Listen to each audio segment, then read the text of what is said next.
Good morning and welcome to Story Time again. Today's story is called School Sickness. I'm sure we've all been here at one point in time or another. One morning, Willie was attacked by a curious but a common headache. He had been subject to such attacks before. They seemed to be worse just before school time, and they would decrease rapidly toward noon, and they appeared again about 1 o'clock as they were growing upon him. Mother desired to prevent the attacks in the future. He was sitting in a big armchair and looking very droopy. When his mother entered the room, she said, "Come, Willie, you'll be late for school." "Oh, mother," he cried, "I have such an awful headache.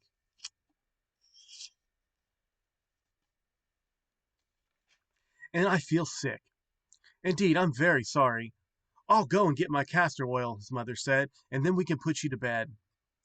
"Oh, I'm not sick enough to take medicine or go to bed," said Willie, looking a little brighter, "but not entirely recovered." "Well, then I'll wrap you in my big shawl and we'll let you sit before the fire, and you can study your lesson and recite to me," she said. Then he looked up with her with big eyes and says, "Don't you think it would do me good just to run up and see Mr. Winters for a little while? I need the fresh air, mother." He looked longingly out through the open door, where the dog was dozing in the sunshine. The birds were singing, and everything just seemed happy outside. But he was an invalid confined to a warm kitchen. How he did wish he had gone to school. He had not thought his mother would take his plea of sickness so seriously. "I can't study," he said at last, looking up. "All my books are at school. I didn't know that I was going to be at home sick." "You don't need to worry if that's all it's about," said Mother. "I remember seeing my books in the attic a few days ago." "But I fear they're way too old," he said. His mother replied, "I don't believe they are much different from the ones you use. I'll go and look for them." "Can't I just go?" cried Willie eagerly, forgetting about his headache. "No, my dear son, you might catch a cold. You need to sit still." So Willie settled back into the big armchair, and indeed looking much like an invalid. While he was alone, he could hear in the distance the voices of the children playing during recess. How he longed to be out playing! When his mother came back with a spelling book, Willie's headache returned. He passed his morning twisting about in the chair and wishing for dinner time to come. At noon, Johnny, one of his friends, came to see why he had been absent. "It's nice to be a little sick. I wish I were," said the boy, gazing wistfully at Willie in the big chair. "No, it's perfectly horrid," cried Willie. "I will never be sick again." "But when are you coming back to school?" "This afternoon," Willie cried decidedly. "I mean to go back to school all my life." "You must not go to school this afternoon, son," his mother said. "You'll have to wait until you're well," said Mother, determined to make sure this cure was finally came through. "Oh, Mother, can't I go, please? I don't feel sick any more." Johnny, now understanding the situation, looked in amazement at Willie. He wished that his mother would act the same way when he didn't want to go to school. Willie had a dreary afternoon and was glad when the night finally came. In the morning he was up bright and early. As soon as his mother appeared, he cried out, "I can go to school today, can't I, Mother?" "I'm afraid," began his mother. Willie broke in, "Now, Mother, I just must go to school.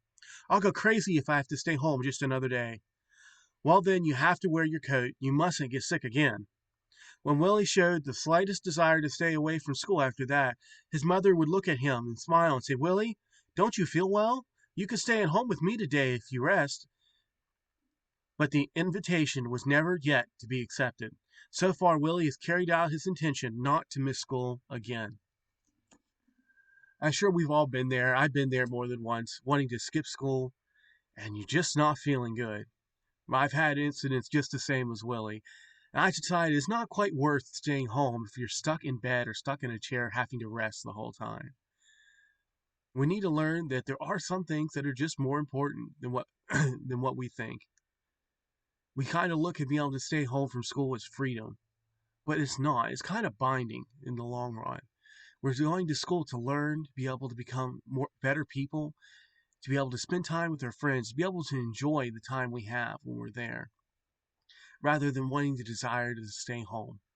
School can do a whole lot for us if we're willing to give it time and willing to give it the opportunity to. So next time you have that feeling you really just don't want to go to school, remember Willie and see if you can think that you would love to be stuck at home rather than be able to go out and enjoy time at school and enjoy time with your friends rather than to stay stuck at home. And as well for adults, we seem to think we'd love to sit at home and not have to work. But in all reality, work is good for us. It helps build our character, helps build us as a people, and we can learn lessons as we work, as well as spend and enjoy the time there. We need to be able to, instead of wishing we have what we don't, be able to enjoy what we do have and be able to find the bright side in those things. Once again, I hope you have a wonderful day, and God bless.